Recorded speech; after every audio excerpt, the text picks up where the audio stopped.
Okay, hello everybody. Thank you for coming and joining to your English class on this beautiful Tuesday. Well, for beginning in the best way the class, we have to read the versicle. And you remember, we currently are in the book of Matthew, the Gospel of Matthew, chapter 5, versicle 46. And the Lord said to us, as you love those who love you, what reward will you get? Are not even the tax collectors doing that? This is according to the New International Version. And the value for this week is reward. Reward. Ok, bienvenidos. Gracias a todos por conectarse. Estamos iniciando la clase de este día con la reflexión de esta semana, la cual se encuentra en Mateo 5:46. Decíamos en la clase anterior que hay algunas cosas interesantes, entre ellas que pues el término publicano no aparece, por lo menos en la versión que estamos leyendo en inglés, sino que aparece tax collectors como recaudadores de impuestos. Y decíamos que en el inglés hay dos formas de definir las recompensas, los rewards. Las recompensas monetarias, digamos, o que llevan, digamos, al final de cuentas, el money implícito. Esas son las rewards. En el antiguo Wild Wild West, o el viejo este, como se le conoce acá, era común que los forajidos se hiciera un retrato de ellos y arriba se les pusiera reward, recompensa, y abajo cuánto pagaba, ¿verdad? El sheriff de alguna ciudad porque alguien lo capturara.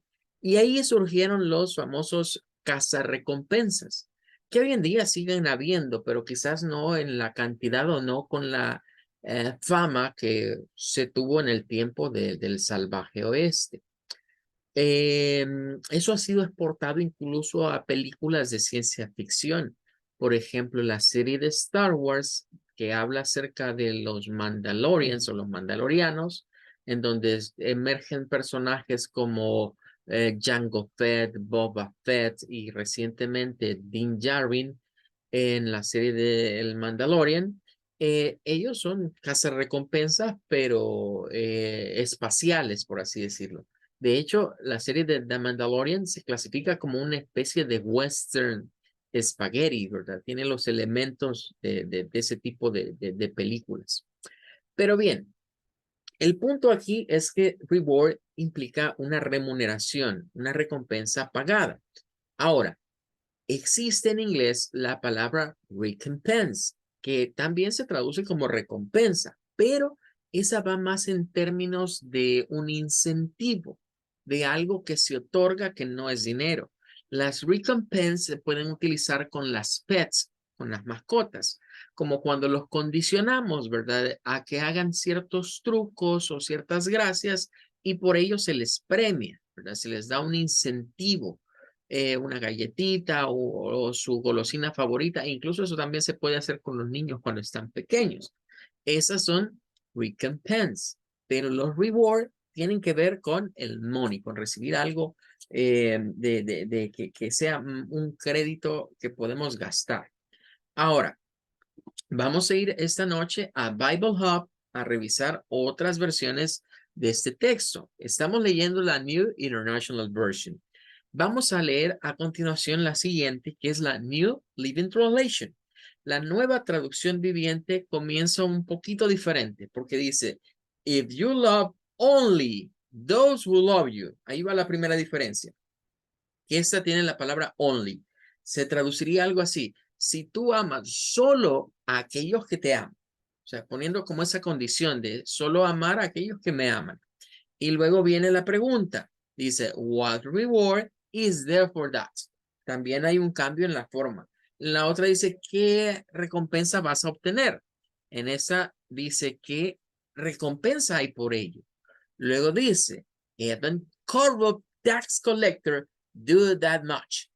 Curiosamente, Jesús aquí, o en esta traducción han puesto que Jesús agregó un adjetivo y es que a diferencia del anterior que solo hablaba de recolectores de impuestos, aquí estamos hablando de recolectores de impuestos corruptos. Se traduciría algo así, bueno, aún Los recolectores de impuestos corruptos hacen mucho eso. Eso sería lo que nos plantea la New Living Translation. Y interesante que le agreguen ese adjetivo, como tratando de decir que no todos quizás eran corruptos, pero habían algunos que eran muy malos. Haciendo alusión a lo que explicábamos ayer, de que los judíos no querían a los otros judíos que eran publicanos, precisamente porque los consideraban unos traidores, ¿verdad? Y que eran unos chupasangres. Eh, pero antes de llegar a ese punto, veamos las otras versiones. Dice la siguiente, English Standard. For if you love those who love you. Ese se parece al anterior, pero nótese que no comienza con la cláusula if, la cláusula condicional if del sí, no es el principio, sino que es el for. Algo así, porque sí, ¿verdad? Porque si amas a aquel que te ama, what reward do you have? ¿Qué recompensa tienes? Do not even the tax collectors do the same. No hacen lo mismo los recolectores de impuestos. La Vivian, veamos las dos Vivian, la estándar primero, dice, if you love those who love you, si amas a aquellos quienes te aman, what reward will you get? ¿Qué recompensa obtendrás? Do not even tax collectors do the same. No hacen lo mismo los recolectores de impuestos. La Vivian, al igual que la anterior, comienza con la idea del for. For if you love those loving you. Aquí hay un cambio en la forma verbal del verbo love. Algo podría traducirse un poco diferente y decir, porque si amas a aquellos que te están amando, algo así podría ser, what reward do you have? ¿Qué recompensa tendrás? Not even the tax collector do the same. No hacen lo mismo los recolectores de impuestos. Y luego finalizaremos con la King James. Esa nos dice la antigua y la nueva difieren un poco, pero quizás me voy a concentrar más que todo en esto que dice, for you love them which love you, porque si amas a aquellos quienes te aman, what reward have you? Ese les decía que es una forma de referirse al you en el inglés temprano moderno, que fue escrita la King James. Y luego dice, do not even the publicans. Aquí aparece el término publicano parecido a Reina Valera. Cuando vamos a la New King James o a la contemporánea o la versión actual de la King James, encontramos que la entrada es muy parecida a las anteriores, pero en eso ya cambia y dice the tax collector do the same. Bueno, para cerrar la introducción de esta clase con el versicle y la reflexión, quiero que tratemos de poner en contemporáneo qué eran los publicanos o cuál era el sentimiento que tenían los judíos hacia los publicanos o hacia estos recolectores de impuestos corruptos. Es el mismo o es parecido a como hoy en día muchas personas que han tenido problemas con bancos, con prestamistas, con casas de préstamo, después hablan mal de los bancos, después hablan mal y dicen, no, es que son unos chupasangre, parecen vampiros, son unos ladrones y los etiquetan de todo eso, ¿verdad? Porque hicieron negocios con ellos y debemos de darnos cuenta que todos esos lugares su función es ganar para ellos, nunca dar un beneficio a sus clientes. La razón de ofrecer lo que hoy en día, por no decirles préstamos, les dicen financiamientos, extrafinanciamientos, es porque ellos quieren ganar dinero con usted o con nosotros. Entonces, cuando uno cae en las trampas de ese tipo de cosas, se lo pintan bien bonito, ¿verdad? Como que usted va a pagar esto y esto y esto, pero a la larga terminan cobrándole el doble o el triple de la suma que a usted le han prestado. Entonces, resulta bastante difícil. Y saben que la mayoría de gente se va a enrollar en eso de nunca ir a cuentas o de ir pagando la cuota al día. Y resulta que cuando paga usted la cuota, lo que está abonando son puros intereses y nunca le abona nada a capital. Y por eso nunca se sale de esas deudas. Entonces, algo parecido era el papel de los publicanos en ese tiempo y por eso los rechazaban tanto. Si vamos más allá y quisiéramos compararlo a otra situación actual, eso se parece mucho a a los políticos corruptos, que nadie los quiere, que todos los odian y que los van a invitar, como dice en la canción, a comerse un gusanito. La misma situación eran los publicanos para aquel tiempo, eran personas que los hacían a un lado. Curiosamente, Jesús recurre a ellos y lo hace con amor porque sabe que son personas que estaban sufriendo denigración. Y por eso se le acercaron los escribas y fariseos y le dijeron, ¿por qué te juntas con ellos si son la escoria de acá? Un publicano solo podía tener de amigo a otro publicano. No podía, estaban rechazados de cualquier círculo social en la sociedad judía. Solo podían reunirse con otros publicanos. A lo mucho podían ser amigos de ladrones y amigos de prostitutas y de otro publicano. Pero ya de ahí juntarse con nadie más, no, porque los rechazaban. Entonces Jesús, sabiendo eso, utiliza esta referencia. Mire, qué gracia tiene que ustedes amen a aquellos quienes los aman. Si los que se quejan tanto ustedes, a los que aborrecen tanto ustedes, que son los publicanos, y no hacen lo mismo, ustedes hacen lo mismo que los publicanos y tanto que se quejan de ellos. La recompensa está en amar y curiosamente no es una recompensa material la que vamos a obtener, es algo mucho más gratificante.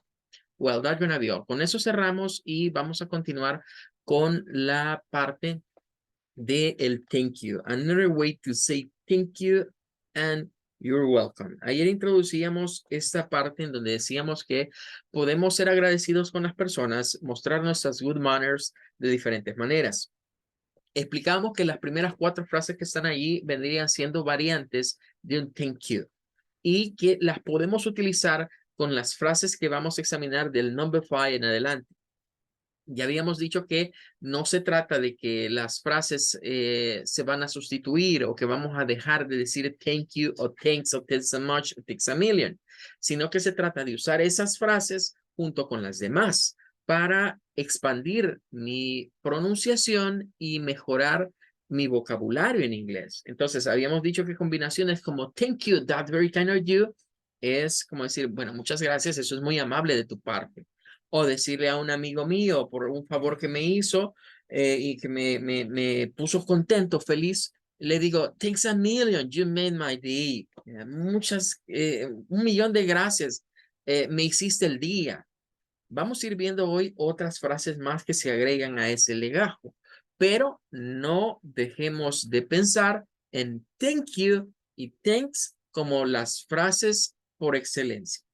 El number 7 es una palabra que se ha puesto de moda hoy entre los jóvenes. Decir awesome, awesome.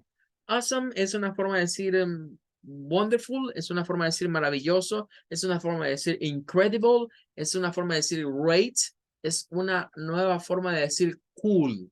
Todas esas palabras se podrían asemejar a awesome. Es muy común y es muy de moda entre adolescentes. Repito la palabra awesome. Entonces, decirle a alguien, you are awesome, aquí está traducido como eres increíble. Awesome tiene que ver con eso, ¿verdad? That's awesome. It's awesome. Increíble. Es algo que me ha dejado apantallado, diríamos nosotros acá. Eso significa awesome. You are awesome. Entonces, podemos decir, hey, thank you so much. You are awesome. Muchas gracias. Eres increíble. Unir los thank you con estas frases. El number 8. Esta dice, I don't know what to say. No sé qué decir. I don't know what to say. No sé qué decir. Entonces, es parecido como cuando acá alguien dice, mira, no tengo palabras. I don't know what to say. No sé qué decirte. Por lo general, estas son cuando nos han dejado muy impresionados por el favor, el favor o lo que han hecho por nosotros. Entonces, nuevamente podemos decir, thank you so much o thanks. I don't know what to say. Muchas gracias. Mira, no sé qué decirte. I don't know what to say. Este tipo de frases como caben un poquito en lo informal, podríamos encontrar variantes donde algunos utilizan lo que se conoce como inglés slang o jerga popular.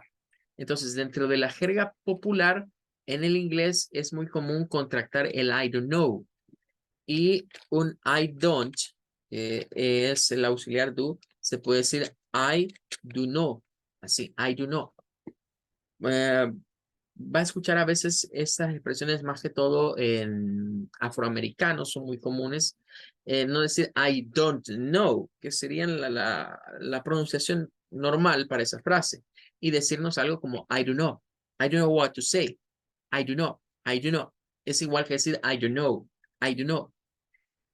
Repito, eso es proveniente del slang, el English slang, que son contracciones muy informales, muy del lenguaje de la calle, digamos. No necesariamente que sea el lenguaje de la calle significa que es un insulto, o que es algo malo. Simplemente es una forma de hablar peculiar el inglés.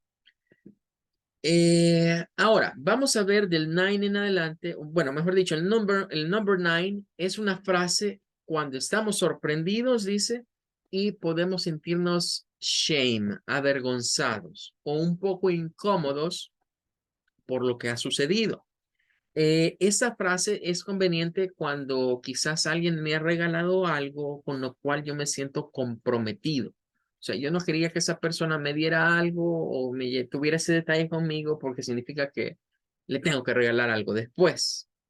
O quizás es alguien, lo voy a plantear de esta manera, hay una señorita y hay un caballero que está interesado en esa señorita. Entonces el caballero viene y le regala cosas a la señorita con tal de que ella entienda que él la está pretendiendo, pero ella no quiere nada con él y ya se lo dijo varias veces. Entonces le lleva otro regalo, ¿verdad? Entonces esta frase iría muy bien para esa señorita.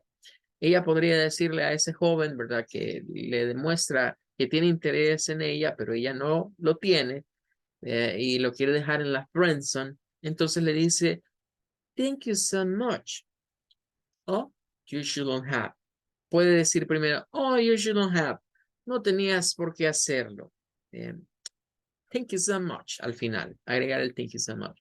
You shouldn't have. No tenías por qué. Aquí en el español, nosotros usamos a veces esta frase que le decimos a alguien, no te hubieras molestado. Sobre todo si son amigos nuestros. Nos llevan algo, nos regalan algo. Hey, no te hubieras molestado, pero gracias. Por ahí va el you shouldn't have. No tenías por qué.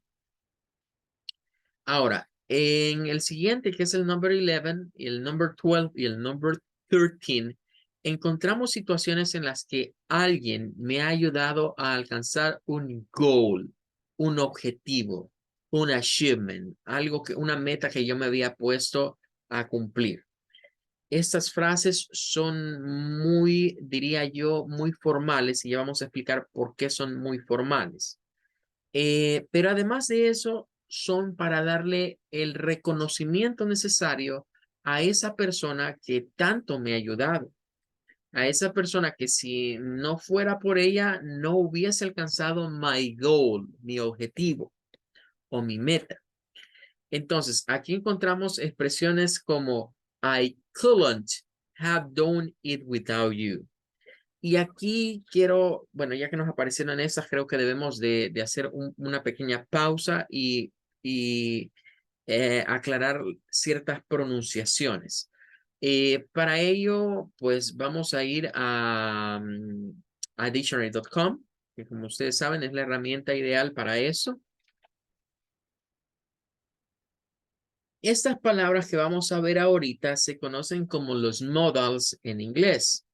Y todos tienen casi la misma escritura. Son verbos auxiliares. En este caso, ¿verdad?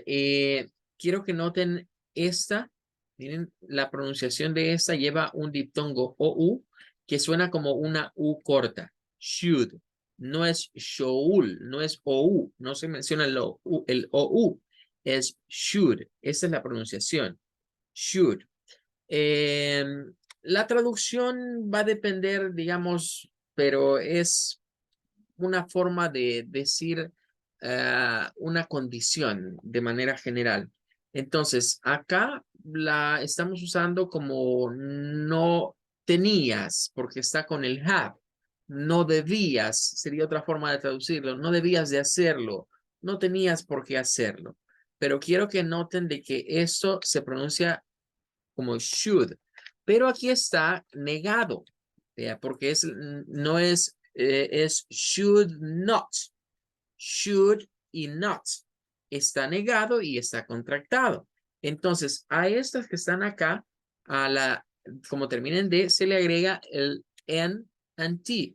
Shouldn't, shouldn't, don't. Es algo como que no sonara ahí, como que hubiera una vocal en medio, pero no la hay.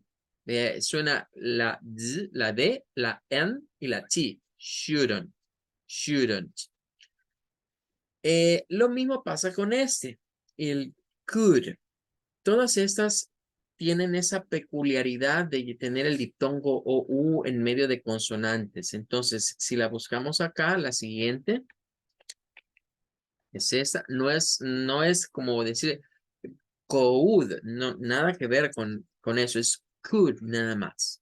Es con una u corta. Van a ver que es la misma pronunciación de esta. Tiene su variante que se puede hacer, nos dice aquí, con shua, pero ahorita no nos vamos a meter en eso. Es un verbo auxiliar del verbo poder y lo traducimos generalmente como podría. Es para solicitar a alguien. I couldn't. Nuevamente aparecería la misma situación. Couldn't. Vendría siendo con el NT aquí al final. Couldn't. I couldn't have. I couldn't have. Que es la contracción de could not, could not, couldn't, I couldn't have. No podría haberlo hecho sin ti. I couldn't have done it without you. Quizás estas nos vuelven un poquito más complicadas de pronunciar, pero créanme que toda la dificultad de estas radica en esa contracción. El resto de palabras son más fáciles de pronunciar. I couldn't have done it without you. O you shouldn't have. Hay otras palabras que llevan siempre el OU. Aquí no está, pero es interesante ver una más porque así nos damos cuenta que todos estos que son verbos auxiliares o que se les conocen como los modals tienen casi la misma forma. Tienen esa forma de llevar el diptongo o u, llevar la letra D. Entonces, vean por ejemplo, would, que siempre es un verbo auxiliar. La pronunciación es la misma, miren, que las anteriores. O sea, se resume a la consonante inicial, un sonido U, muy corto como una U corta, no es la U del español, es U, y un sonido D. Entonces, esas, aunque se miran así como difíciles de pronunciar, se vuelven bien fácil, porque en todas ya habrán notado que la L no suena.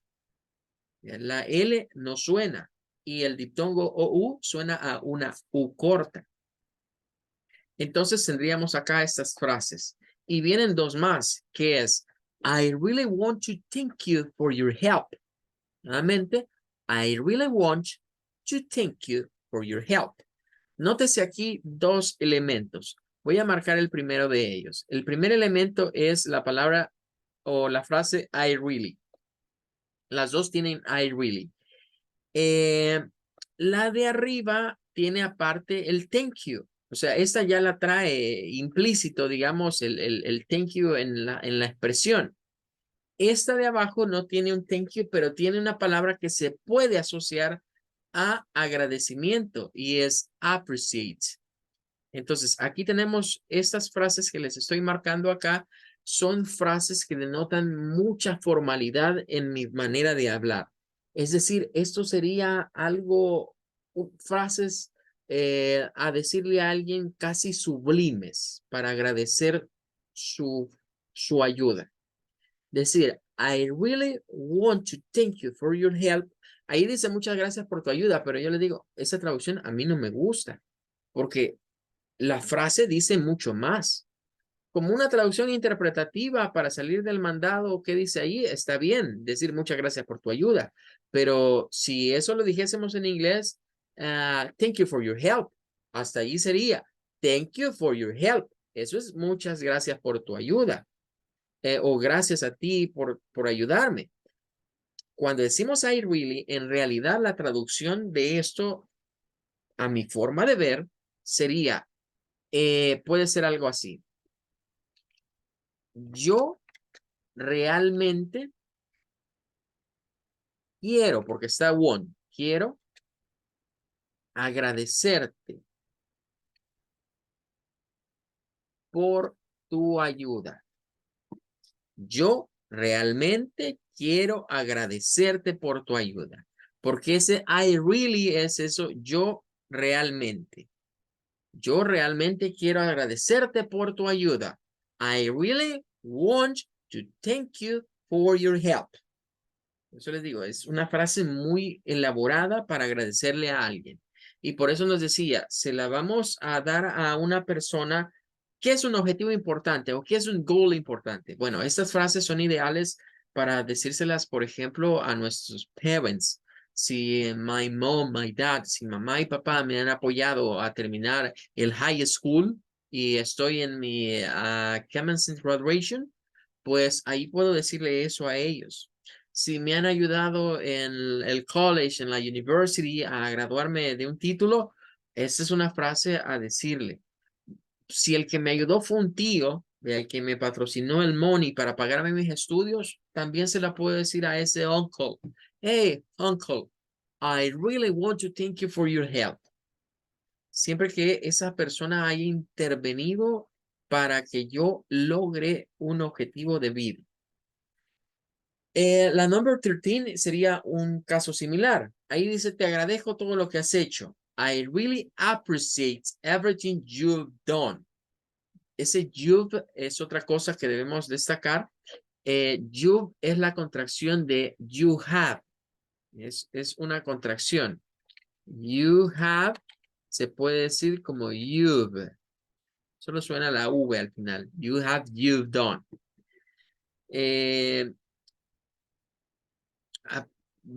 Esta la voy a traducir de otra manera. El I really puede traducirse también sin el yo, porque en el español a veces no acostumbramos nosotros a iniciar todo con el yo como en el inglés. Entonces, una forma diferente de traducir I really sería como decir, en realidad, dejando el sujeto yo tácito, ¿verdad? En realidad, aprecio todo lo que has hecho. En realidad, aprecio todo lo que has hecho. Creería yo que sería una traducción quizás más apropiada para la frase de I really appreciate everything you do.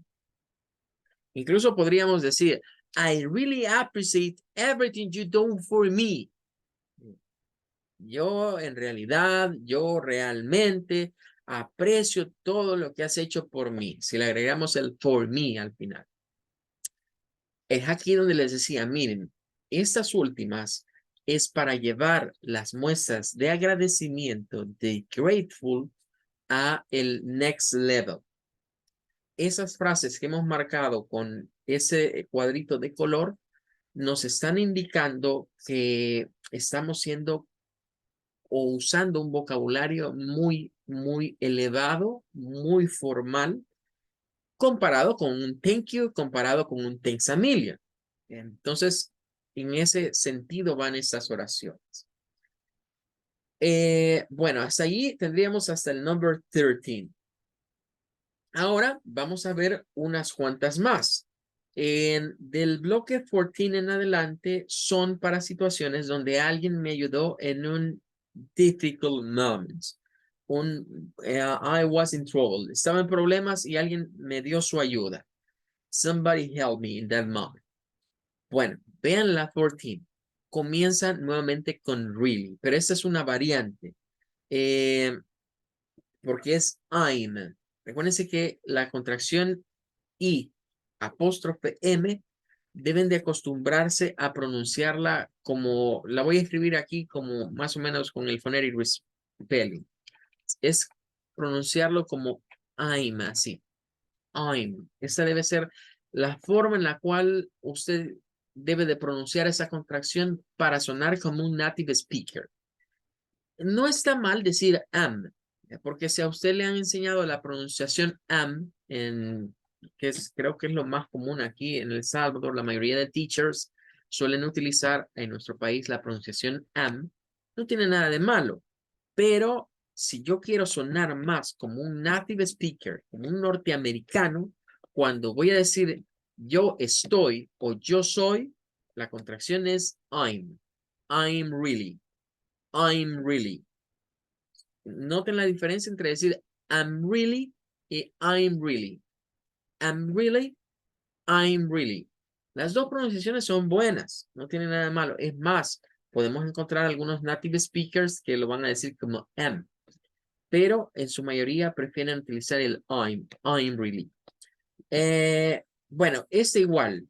Yo diría que decir que I'm really grateful for your help es te agradezco por tu ayuda, se queda corto, ¿ya? Porque eso es mucho más. Esto vendría siendo más algo como es el I'm, esta es yo estoy. Yo estoy. Y el really podríamos traducirlo como yo estoy realmente. Grateful, agradecido por tu ayuda. Yo estoy realmente agradecido por tu ayuda. I'm really grateful for your help. Y nótese qué es lo que vuelve a aparecer acá como una constante de lo que vendrían siendo estas frases que nos indican que hay mucha formalidad. Really y aparte de really vamos a agregar grateful. Que vendría siendo como agradecimiento, agradecido. That's grateful. Entonces, otra forma de traducir I'm really grateful podría ser como yo estoy verdaderamente. El really puede traducirse también, lo voy a anotar aquí abajo para que quede entre los apuntes. Otra forma podría ser yo estoy verdaderamente, porque really tendría esa otra traducción. Y luego agradecido. I'm really grateful. Yo estoy verdaderamente agradecido.